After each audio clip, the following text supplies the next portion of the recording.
Hello welcome to my channel Vijaya's home and kitchen. So ఈరోజు మనం ఏం చేయబోతున్నామంటే ఇంట్లోనే కూర్చొని స్ట్రీట్ స్టైల్లో చల్లగా కూల్గా హెల్తీగా టేస్టీగా ఉండే banana juice and banana milk shake ఎలా చేయాలో చూద్దాం. ఓకేనా? ఫ్రెష్గా ఉన్న అరటిపండు ఒకటి తీసుకోవాలి. అరటిపండుని ఇలా చిన్న చిన్న ముక్కలుగా కట్ చేసుకోవాలి. ఇప్పుడు మిక్సీ జార్ తీసుకొని అందులో ఈ అరటిపండు ముక్కలన్నింటినీ వేసుకోవాలి. ఇందులో నేను ఒక గ్లాస్కి హాఫ్ గ్లాసు పాలు తీసుకున్నాను.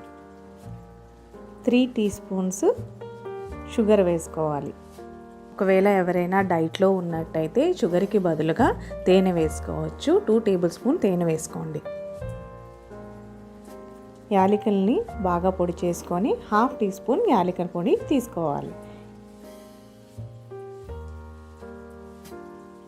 ఇందులో నేను డ్రై ఫ్రూట్స్ చూసారు కదా, పాలలోని డ్రై ఫ్రూట్స్ బాదం పప్పు, జీడిపప్పు, కిస్మిస్ వీటిని 1 గంటకి ముందే మనం నానబెట్టుకొని ఉంచుకోవాలి. ఇందులో ఐస్ క్యూబ్స్ వేసుకోవాలి. మిక్సీ చేద్దాం. చూసారు కదా, మిక్సీ చేసిన తర్వాత ఇలా స్మూత్గా లిక్విడ్ టైప్లో బనానా మిల్క్ షేక్ రెడీ. ఇప్పుడు ఒక గ్లాస్ తీసుకొని దీంట్లో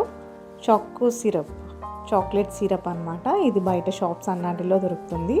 సో ఈ చాక్లెట్ సిరప్ని ఈ గ్లాస్కి ఇలాగా మనం డిజైన్ చేసుకొని ఇప్పుడు ఇందులో మనం మిక్సీ పెట్టిన మిల్క్ షేక్ బనానా మిల్క్ షేక్ని సర్వ్ చేసాం.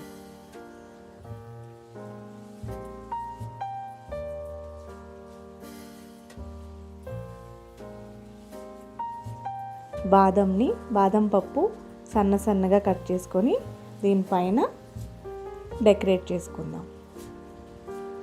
చూసారు కదా, బనానా మిల్క్ షేక్ రెడీ.